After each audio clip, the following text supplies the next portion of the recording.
Hey everybody, it's me, Randy Ray, and I'm back with another episode of The Literate Texan, and this is going to be sort of an odd video for me because it's not like I've never done a to be read video before, and this is my August to be read video.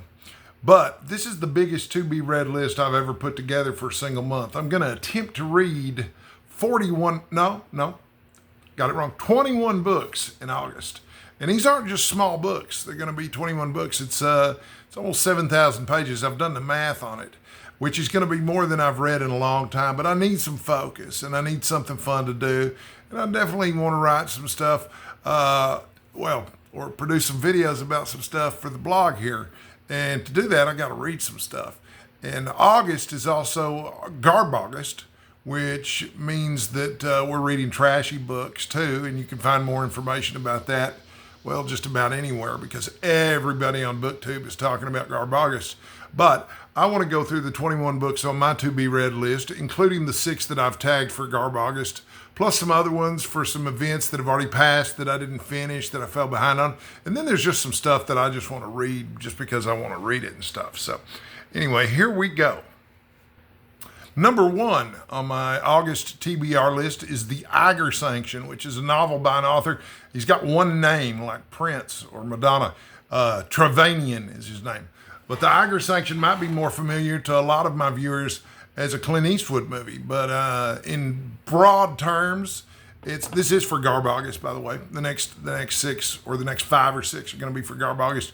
But the idea behind the Eiger Sanction is you've got this character who's an art collector, in fact, who has a black arts or black market collection of artwork. It's mostly stolen stuff, who also works as an assassin. And he's been hired to kill somebody on a mountain climbing expedition. I believe they're climbing a mountain called Eiger, but it's a big deal. It's a hard mountain to climb, and it's supposed to be breathtaking action, men's adventure kind of stuff. Sounds really, really good to me. And it also should be a good indicator that just because it's for Garb August and just because it's a so-called trashy novel doesn't mean that it's going to be bad. Trash can be really, really good, as the works of Stephen King are a good example of. At any rate, the Eiger Sanction is the first book on my TBR list for August. Number 2 is Created, the Destroyer. This was the first in a series of men's adventure novels that had about a little over 200 entries. And I don't think they're publishing new entries in the Destroyer series anymore. But you may have seen a movie called Remo Williams, The Adventure Begins. It starred Fred Ward. I think it was in the late 1980s, but it was based on this book, among others. And the idea is that that the Constitution is a great and wonderful thing, but sometimes you need to work outside of the Constitution to keep the Constitution safe. And to do that, the American government has decided that it needs an assassin, but not just any assassin. It needs to be the best assassin in the world. So they've hired a martial arts master named Chun, who's master of Sinanju. Sinanju is also the name of the Korean fishing village that Chun is from. And his job is to train Remo Williams, who is a typical American, to be this incredible assassin that masters the art of Sinanju. And there's only one master of Sinanju at any given time. And so he has lots of adventures, but this one is kind of his origin story. And I'm really looking forward to digging back into these. I read probably 50 or 60 of these when I first got on a Destroyer kick. But it's a spoof. It's a spoof of novels like, The Executioner, or comic book characters like The Punisher. So that's number 2, is Created, the Destroyer. Number 3 on my August TBR is called Hollywood Wives. It's a novel by Jackie Collins. Hollywood Wives. You can probably tell by the name of it what this book's going to be about. They're probably rich wives of men in Hollywood, and there's probably lots of sleeping around and gossipy kind of stuff going on. I don't know, and I won't know until I read it. I'm hoping that it's fun. It sounds like it might be a laugh. It doesn't sound as attractive to me as the men's adventure books, but, that's probably to be expected. So, number 4 on my August TBR is a book called Sextrology. And Sextrology is a nonfiction book, sort of. If you believe in that sort of thing, it's nonfiction. But it's basically about how to use astrology and your knowledge of astrology and the stars and your horoscopes to improve your sex life. I kind of snickered about how silly this sounded when I first bought the book. I actually have a hardcover copy of it around here somewhere. Or I say a hardcover copy, a Dead Tree edition, one that's on paper. I'm going to read all of this stuff on my Kindle because my vision is starting to go. So it's hard for me to read stuff on paper. But one of my roommates, a lovely young woman, told me that it's an excellent book. And we didn't go into too much detail about how much she knows about sextrology and how it's good for your sex life. But she was pretty much a believer that that was a thing. So maybe it'll be a fun thing to read, although I doubt it's going to improve my sex life much. Number 5 sounds like a lot of fun to me, okay? It's Rambo, First Blood, Part 2 by David Morrell. Okay, so most people have seen First Blood. That was the first Rambo movie that starred Sylvester Stallone. It was based on a novel by an author named David Morrell, who's a really great, trashy author. He's written all kinds of suspense and action novels through the years, and Rambo was particularly good. It was good enough, in fact, that they bought the rights and made a movie out of it. Well, in the novel, spoiler alert, by the way, turn this off if you don't want spoilers. In fact, you probably shouldn't watch my channel at all if you don't like spoilers, because I'm just really careless about that. But anyway, the main character, John Rambo, dies at the end of the book, First Blood. David Morrell has no problem just pretending that didn't happen and writing the sequel to to the movie as if it were just part of the novel series. So anyway, I'm looking forward to reading that. I mean, it's straight up action star kind of stuff. So yeah, Rambo First Blood Part 2 is number 5 on my August TBR this year. And number 6 on my TBR is called The Black Star by John W. Campbell. If the name John W. Campbell is familiar to you, it's probably because you're interested in vintage science fiction. This is a collection of stories by John W. Campbell. You know, his kind of science fiction features square-jawed, brawny heroes beating up aliens and rescuing damsels in distress. So I'm looking forward to reading it. And if my impression of the kind of science fiction that John W. Campbell writes or likes is mistaken somehow, please feel free to correct me in the comments. But those 6 books are going to be the 6 books that I'm reading specifically for Garb August, just those 6 books, which leaves 15 more books that aren't part of Garb August. Book number 7 on my TBR is the next installment in the Lone Star Book Club, which you'll notice I didn't really talk about last month, and I'm sorry about that. But I'm fully participating in this month's, and this is about as far from Garb August as it gets. The book club pick for this month is The Collected Stories of Katharine Ann Porter. Katharine Ann Porter wrote short stories. They are definitely of a literary bent. The collection that I'm suggesting has all of her short stories in it, and she is from Texas, which is one of the reasons that I thought she was such a perfect author to include in Lone Star Book Club. So you can definitely look for a little extra content on my channel and maybe even on a couple of other channels about the collected stories of Katharine Ann Porter, which is number 7 on our TBR. Okay, so number 8 is The Grapes of Wrath by John Steinbeck. John Steinbeck's one of my favorite authors, and there's been an event going on, Summer of Steinbeck, that I had the best intentions in the world of reading along, because The Grapes of Wrath is one of the first adult novels that I ever read as a reader, and I really love the book. It's really terrific. But I just haven't gotten to it yet. So I'm going to be reading The Grapes of Wrath late, and I think what most people did in the group was they read The Grapes of Wrath, and then they followed it up with East of Eden. East of Eden is another story. And East of Eden is also a novel by John Steinbeck, and it is number 9 on my TBR list for August. Both of these are big, big, fat novels. They're big commitments. But that's okay, because I'm planning to do a lot of reading in August. I deserve it, and it's hot. I don't do well in the heat, so I'm not going to go out in the heat. So yeah, so I'm definitely going to square up. It'll probably take me 3 or 4 days to finish Grapes of Wrath and East of Eden, and I'll let you know which one I like better when I've completed both of them. But when you're speaking of big fat novels, okay, you're not going to get much bigger than, I believe this is number 9. No, this is number 10 on my list. Number 10 on my list is Lonesome Dove by Larry McMurtry, which I started in June for June on the Range, but didn't finish. One year, Lonesome Dove was the only book I read all month for June on the Range.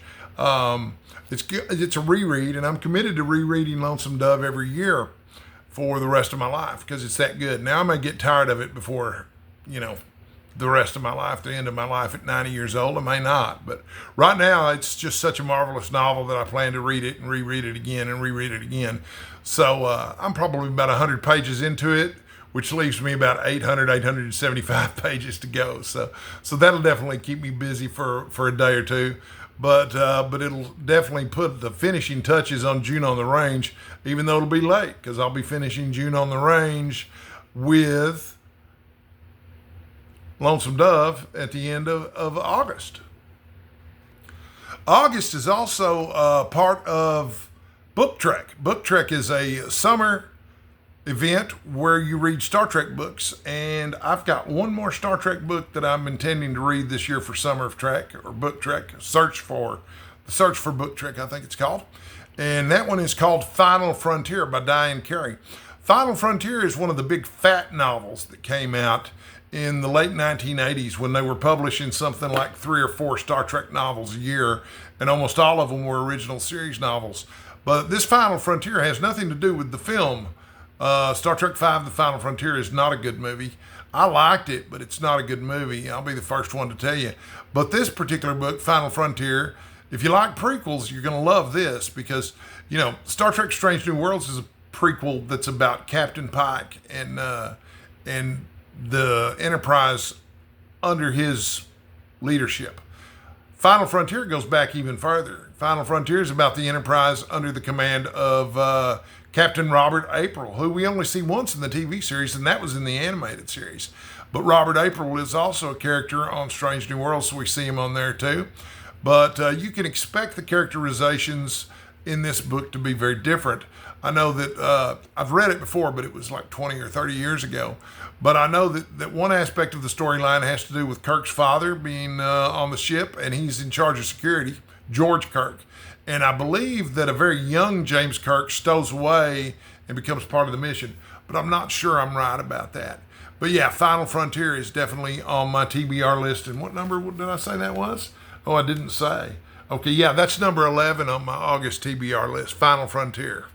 Number 12 on my list for August of 2025 for the TBR is called The Thrill of the Grass by W.P. Kinsella. This is for summer sport, and I don't exactly know what the rules are for summer sport. I think last year all you had to do was read a book that had something to do with sports. The Thrill of the Grass, being by W.P. Kinsella, is of course mostly about baseball. I believe it's a collection of short stories. It came to me highly recommended by my friend Will, who lives down in Houston and teaches English, and he's a brilliant man and has great taste both in literature and sports, although unfortunately he is a Houston Astros fan, which is kind of a bummer when you're a Texas Rangers fan like me. But I am looking forward to reading The Thrill of the Grass, and it's going to be a nice change of pace from the other books that are on the list so far and the books that are coming after it soon too. Number 13 on my August TBR list is a novel called None of This Is True by Lisa Jewell.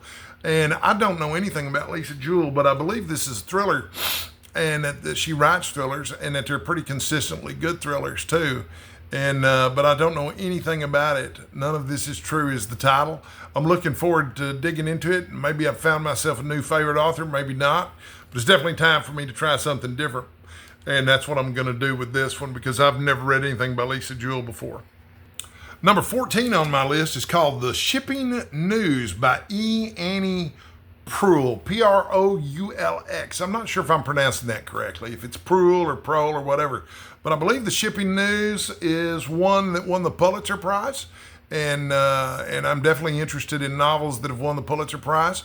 I've gotten teased by one of my friends here on Facebook. One of my friends here on YouTube before about how I claim that I'm interested in the Pulitzer Prize, but I really haven't read very many books that have won the Pulitzer Prize. So here I am trying to make up for that by reading The Shipping News, which I'm really looking forward to. Have no idea what it's about, not a clue. So it's just going to be a big surprise for me. No spoilers here. Number 15 is also a Pulitzer Prize winning novel, and this one is also a legal thriller, which is my favorite kind of fiction. People are always surprised when they find out that legal thrillers are my favorite, but I love John Grisham and Scott Turow. This one is called Advise and Consent, and it was written by Alan Drury. And I don't know much about it except that it has to do with politics and the law at a very, very high level. And it looks really great. I've got a vintage edition of that sitting around here that's used. And I've also got it on my Kindle. It's going to be a lot easier for me to read on the Kindle than to read the paper copy. But I do have the paper copy here. So if I succeed in reading all of my TBR this year, I will manage to work in at least two Pulitzer Prize winners. So I hope you're rooting for me to finish this big TBR, because it's the biggest TBR I've ever attempted. The next one on my list, whoa, how about that, folks? All right, we'll straighten that up. So the next one on my list is The Weird Sisters, which was written by Eleanor Brown. And if The Weird Sisters is a phrase that sounds familiar to you, it's because The Weird Sisters is what you call the three witches in Macbeth. And the story is, pretty typical Heartland drama stuff about three women. Their father is a Shakespeare professor and reads nothing but Shakespeare. And for one reason or another, they all wind up moving home, ostensibly because their mom has cancer and they've gone to take care of her. But they actually all have their own reasons in their personal lives for coming home. So I'm doing that one as a buddy read with my friend Kelly. And I've fallen way, way behind on it. She's already finished reading it, and she's going to be kind enough to discuss it with me when I finish reading it. I've read it once before, but it was 15 years ago, and I don't really remember it. So I'm really looking forward to reading The Weird Sisters and catching up with Kelly on that one. Number 17 on my list for my August TBR is called Rebecca by Daphne du Maurier. And I believe I'm pronouncing that last name correctly, but I'm not 100% sure. Anyway, you may be familiar with Rebecca because there was an Alfred Hitchcock movie that was involved Rebecca. I believe it starred Laurence Olivier, among others. But there was also, I think, a recent miniseries on HBO. And, of course, the book is a classic. And, in fact, Rebecca was part of my assigned reading as a senior in high school, and I did read the whole thing at the time. I've read it once since then. I don't really remember it, but it's a true Gothic and, beautifully written. But, Daphne du Maurier is a famous writer, and I'm really excited about reading this one again. This one is I'm not necessarily going to read this in order, but this one's number 17 on my list. So, I'm really looking forward to that one. Number 18 on my TBR for August is The Ballad of the Sad Cafe by Carson McCullers. Don't know anything about it other than I love the title. And I believe the title reminds me of, if indeed it hasn't been used by the Eagles as one of the names of their songs. But, from what I understand, The Ballad of the Sad Cafe has a really great reputation in literary circles. I'm really looking forward to reading it.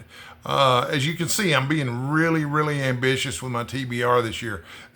In August, if I finish half these books, I'll be impressed. And I hope you'll be half as impressed as I am, because I'll be really impressed.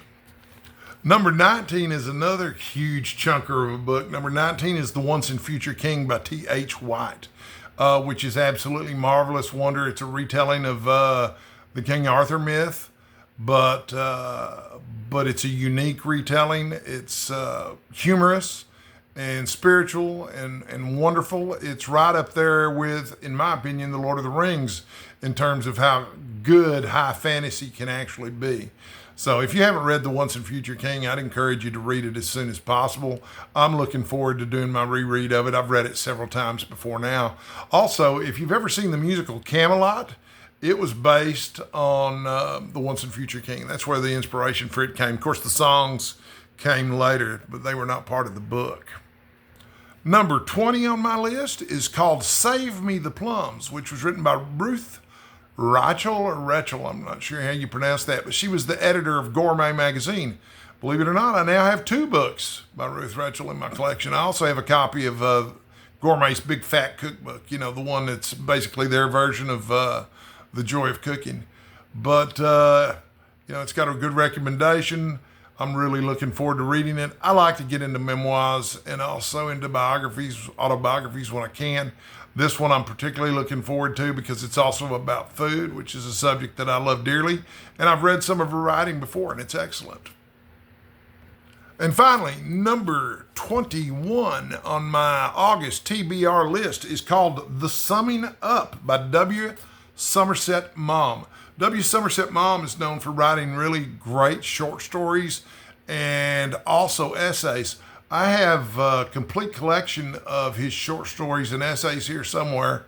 The Summing Up is, I don't know, he claims on the first page that it's not a memoir and it's not an autobiography, but it sure seems like one to me. I've read through the first 30 pages or so, and it doesn't seem very confusing about what category it falls into. So anyway, I'm looking forward to that one too. The Summing Up by W. Somerset Maugham.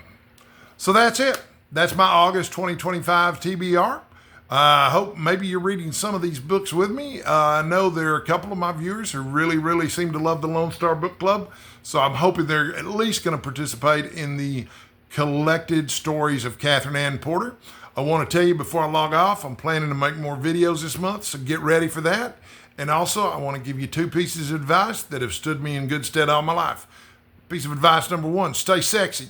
Piece of advice number 2, stay hydrated. I'll see you in the next video, folks. Thanks for watching.